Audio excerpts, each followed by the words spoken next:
everybody, thank you so much for watching Daytime today. Douglas Owen is here. He's a local writer with Wordplay 2013, and he is also going to be talking about his future projects and one that is in the works. We have a book here called A Spear in Flight, and Douglas is here to share basically your journey to becoming an author. Thank you so much for coming. Well, thank you for having me here, Jacqueline. It's great to have you, and we've heard so much about this Wordplay for 2013, and I just asked you, how long did this take to come together? Because if you think about it, 15 authors, they all put together short stories for this great book, and I thought it would take years. You said, how long did it take? It actually took about a month for us to put the whole stories together.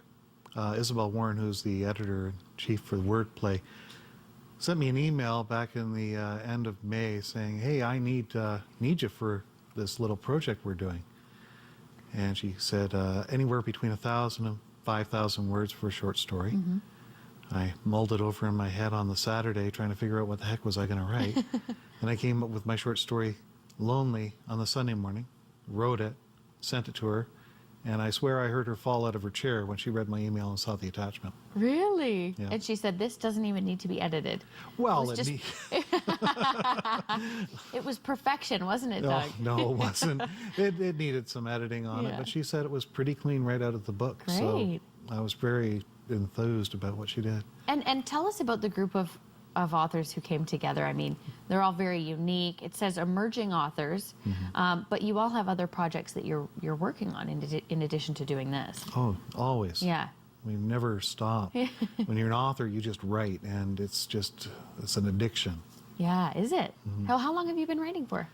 Believe it or not, only about 2 years in novels. Yeah. Done short stories a couple of years, and I used to put together small how-to manuals for work and everything, but just in the last 2 years I decided to start putting everything down.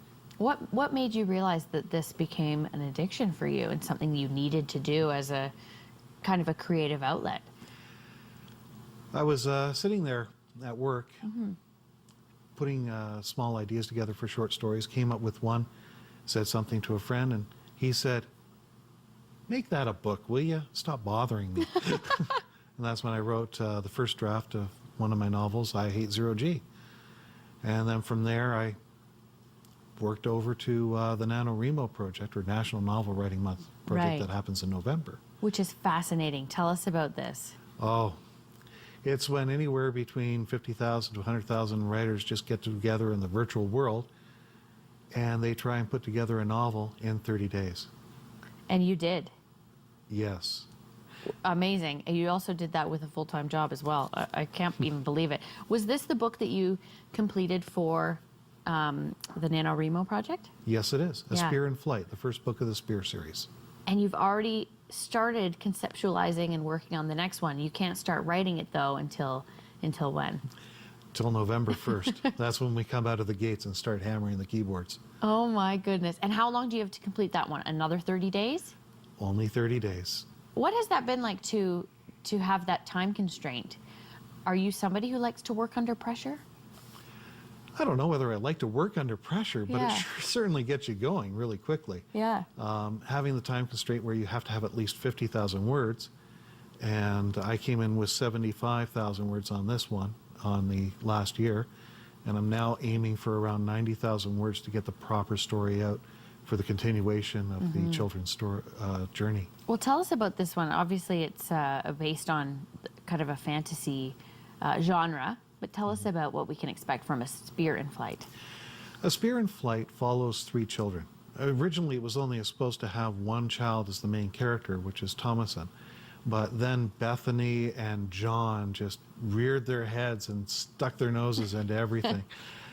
Follows the realm who, when they find an orphan, they take that orphan and they train them from the time that they're born till the time that they're 14 and send them out into the wilds to make sure justice is served and to portray the law as put forth by the king.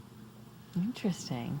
Were you thinking of this idea for a long time until you decided to make it into a full novel? Not really. When I found the Nanaimo Remote Project last year, Yeah. it was in the mid of October of 2012, and I didn't know what I was going to write until about a week before. And I said, there's the idea.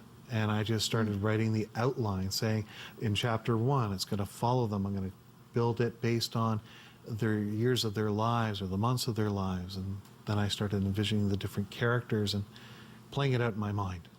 For you, what has it been like to be, to go through this journey of being a local author and meeting other authors and sharing ideas? Because it's really only been 2 years for you. What has this added to your life? Has it enriched it in any way? It has really enriched it. It's been a wonderful journey for myself, and hopefully others who have read some of my work enjoy it, because it's something. It's the writers community of York Region has been fantastic in their support. Isabel and her Right to Write classes and the people I met through them have been just phenomenal, unbelievable. I'd love to be able to tell you that Starlight Books is also fantastic because they support their local authors, as well as Huron Books in Uxbridge. Everybody I've met through the different walks has been amazing. Isn't that amazing? So if people are watching and they would like more information on you, your website is a great resource as well, right? I mean, can they go there for more details? They can go there for more details Yeah. on what my projects are, what I plan to write. I'll be putting up more information and concerns with workshops that I'll be running, especially one in Witcher Stouffville, which Yeah. is pushed me by, Catherine Sword, who's a librarian there, pushed me, and she wants me to run a workshop on how to do your first draft, and that's what we call it, the first draft. First draft. Perfect for all those emerging artists or anybody thinking, authors thinking they want to, put their pen to paper and try it out, right? It's amazing. You have to start somewhere. Everyone has a story in them. It's getting that story on paper the first time. Definitely. Thank you so much, Doug. So nice to meet you. Thank you so much. We're going to send everybody to the website, daowen.ca. Up next, celebrating Savor York Region Restaurant Week with a great local chef. We'll be right back.